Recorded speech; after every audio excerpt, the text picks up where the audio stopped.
യാത്രക്കാരുമായി പോയ ferry boat കടലിൽ മുങ്ങി 3 പേർ മരിച്ചു. മുംബൈയിലെ ഗേറ്റ് വേ ഓഫ് ഇന്ത്യയിൽ നിന്ന് എലഫൻ്റ ദ്വീപിലേക്ക് പോയ നീൽകമൽ എന്ന ബോട്ടാണ് മുങ്ങിയത്. നവി മുംബൈയിലെ ഉറാൻ സമീപമാണ് അറബിക്കടലിൽ ബോട്ട് മുങ്ങിയത്. രക്ഷാപ്രവർത്തനം ഇപ്പോഴും പുരോഗമിക്കുകയാണ്. വിവരങ്ങളുമായി എസ് നന്ദഗോപൻ ചേരുന്നു. നന്ദഗോപൻ, ഈ ബോട്ട് അപകടത്തിൽ 3 പേരുടെ മരണമാണല്ലോ ഇപ്പോൾ പുറത്തു വരുന്ന വാർത്ത. യാത്രക്കാരുമായി പോയ ഫെറി ബോട്ട് കടലിൽ മുങ്ങിയുള്ള അപകടം. കൂടുതൽ വിവരങ്ങൾ.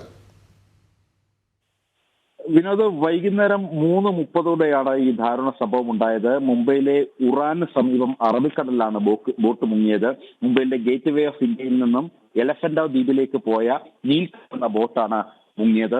ബോട്ടിൽ ഏതാണ്ട് 35-ലധികം യാത്രക്കാരുണ്ടായിരുന്നു എന്നുള്ളതാണ് ഔദ്യോഗികമായി സർക്കാർ നൽകുന്ന വിശദീകരണം. നിലവിൽ 3 പേരുടെ മരണമാണ് സ്ഥിരീകരിച്ചത്. ഇതിൽ ലൈഫ് ധരിച്ചിരുന്ന മുഴുവൻ ആൾക്കാരെയും രക്ഷിക്കാനായാണ് സർക്കാർ വ്യക്തമാക്കുന്നത്. മറ്റുള്ളവർക്ക് വേണ്ടി തിരച്ചിൽ തുടരുകയാണ്. ഏതാണ്ട് 7ഓളം പേരെ കാണാതായിട്ടുണ്ട് എന്നുള്ള വിവരങ്ങളും ലഭ്യമാകുന്നുണ്ട്. നിലവിൽ നാവികസേനയുടെയും അതേപോലെ തന്നെ ജവഹർലാൽ നെഹ്റു തുറമുഖ അതോറിറ്റിയുടെയും കോസ്റ്റ് ഗാർഡിന്റെയും അതേപോലെ തന്നെ യെല്ലോ ഗേറ്റ് പോലീസിന്റെയും നേതൃത്വത്തിലാണ് ഇപ്പോൾ തിരച്ചിൽ പുരോഗമിക്കുന്നത്. സർക്കാരിന് അല്ലെങ്കിൽ സർക്കാർ മിഷണറിയുമായി ബന്ധപ്പെട്ട് കഴിയാവുന്ന രക്ഷാപ്രവർത്തനങ്ങളെല്ലാം നടത്തുകയാണെന്നുള്ളതാണ് മഹാരാഷ്ട്ര മന്ത്രി ദേവേന്ദ്ര ഫട്നാവിസ് വ്യക്തമാക്കിയത്.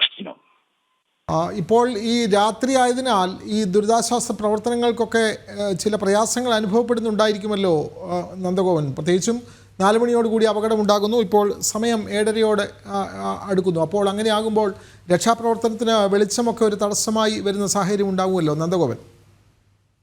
ഈ മേഖലയിലേക്ക് ഇപ്പോൾ നാവികസേനയുടെയും അതേപോലെ തന്നെ കോസ്റ്റ് ഗാർഡിന്റെയും സേവനം ലഭ്യമായിട്ടുണ്ട്. അവർ നാവികസേനയുടെയും അതേപോലെ തന്നെ കോസ്റ്റ് ഗാർഡിന്റെയും ബോട്ടുകൾ, അത്യാധുനിക ബോട്ടുകൾ ഉപയോഗിച്ചുകൊണ്ടുള്ള സെർച്ചിങ് ഓപ്പറേഷനാണ് ഇപ്പോൾ നടക്കുന്നത്.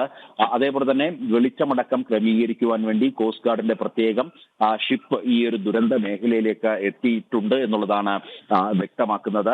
ഏതായാലും രക്ഷാപ്രവർത്തനങ്ങൾ തടസ്സമില്ലാതെ തന്നെ പുരോഗമിക്കുകയാണെന്നുള്ളതാണ് സർക്കാർ വ്യക്തമാക്കുന്നത്. ഇന്ന് നിയമസഭാ സമ്മേളനം അവിടെ മഹാരാഷ്ട്രയിൽ കൂടിയായിരുന്നു. വിഷയം പ്രതിപക്ഷം ഉന്നയിച്ചിരുന്നു. അതിൽ കൃത്യമായി ദേവേന്ദ്ര ഫട്നാവിസ് മറുപടി നൽകിയിട്ടുണ്ട്. കഴിയാവുന്ന വിധമുള്ള എല്ലാ രക്ഷാപ്രവർത്തനങ്ങളും നടത്തുന്നുണ്ട് എന്നുള്ളതാണ്. ഏതാണ്ട് 20-ലധികം ആൾക്കാരെ ഇതിനോടകം തന്നെ രക്ഷപ്പെടുത്തി. ഇവരെല്ലാം തന്നെ ലൈഫ് ജാക്കറ്റ് ധരിച്ചിരുന്നു. അങ്ങനെ ലൈഫ് ജാക്കറ്റ് ധരിച്ചിരുന്ന ആൾക്കാരെ തീർച്ചയായും യാത്രക്കാരുമായി പോയ ഫെറി ബോട്ട് മുംബൈയിലാണ് മുങ്ങി 3 പേർ മരണപ്പെടുന്നത്. മുംബൈയിലെ ഗേറ്റ് വേ ഓഫ് ഇന്ത്യയിൽ നിന്ന് എലഫൻ്റ ദ്വീപിലേക്ക് പോയ നീൽകമൽ എന്ന ബോട്ടാണ് മുങ്ങിയത്. രക്ഷാപ്രവർത്തനം പുരോഗമിക്കുകയാണ്. 3 മരണം റിപ്പോർട്ട് ചെയ്തിട്ടുണ്ട്. വിവരങ്ങൾ നൽകുകയായിരുന്നു നന്ദഗോപൻ.